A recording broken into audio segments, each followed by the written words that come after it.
राहुल गांधी ने NEET paper leak को लेकर प्रधानमंत्री नरेंद्र मोदी पर हमला बोला। प्रेस कॉन्फ्रेंस करके उन्होंने नीट पेपर लीक के साथ मध्य प्रदेश व्यापम घोटाले का भी जिक्र किया और कहा ये बच्चों के भविष्य पर खिलवाड़ का भी आरोप लगाया। देखिए राजेंद्र जैन की ये रिपोर्ट।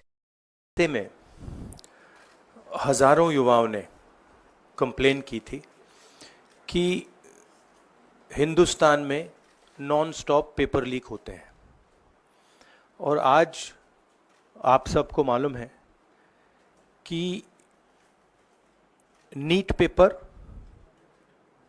एंड यूजीसी एनईटी के जो पेपर्स हैं वो लीक हुए हैं और एक कैंसिल भी हुआ है।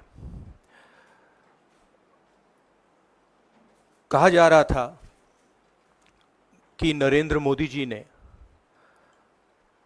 यूक्रेन की लड़ाई रोक दी थी, मतलब एक ऑर्डर देके जो रूस और यूक्रेन के बीच में लड़ाई चल रही थी उसको रोक दिया था, ब्रेक लगा दी थी। इजराइल और गाजा के बीच में जो लड़ाई चल रही थी उसको भी नरेंद्र मोदी जी ने रोक दिया था। मगर किसी ना किसी कारण जो हिंदुस्तान में पेपर लीक हो रहे हैं उसको नरेंद्र मोदी रोक नहीं पा रहे हैं या रोकना नहीं चाहते हैं। नुकसान स्टूडेंट्स का होता है। जो हिंदुस्तान के स्टूडेंट्स हैं, मैं जानता हूं कि आप इन एग्जाम्स के लिए महीनों सालों काम करते हो। ये आपका फ्यूचर है और आपके फ्यूचर से खिलवाड़ किया जा रहा है। मध्य प्रदेश में व्यापम हुआ और अब उस व्यापम को नरेंद्र मोदी जी और उनकी सरकार पूरे देश में फैलाने का काम कर रही है।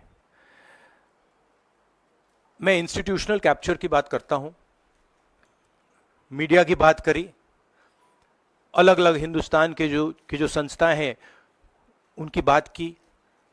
यही एजुकेशन इंस्टीट्यूशंस में हो रहा है। पेपर लीक का कारण है कि सारे के सारे वाइस चांसलर्स, एजुकेशन सिस्टम को बीजेपी के लोगों ने, उनके पेरेंट ऑर्गेनाइजेशन ने कैप्चर कर रखा है।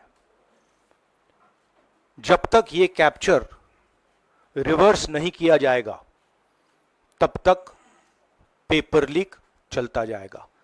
इस कैप्चर को फैसिलिटेट नरेंद्र मोदी जी ने किया है और ये एक एंटी नेशनल एक्टिविटी है क्योंकि ये देश का भविष्य है और इससे हिंदुस्तान के युवाओं को, स्टूडेंट्स को जबरदस्त चोट पड़ती है। इंक्वायरी चल रही है, एक को आपने कैंसिल कर दिया है, अब पता नहीं दूसरे को कैंसिल किया जाएगा या नहीं किया जाएगा, बट कोई ना कोई तो इसके लिए जिम्मेदार है।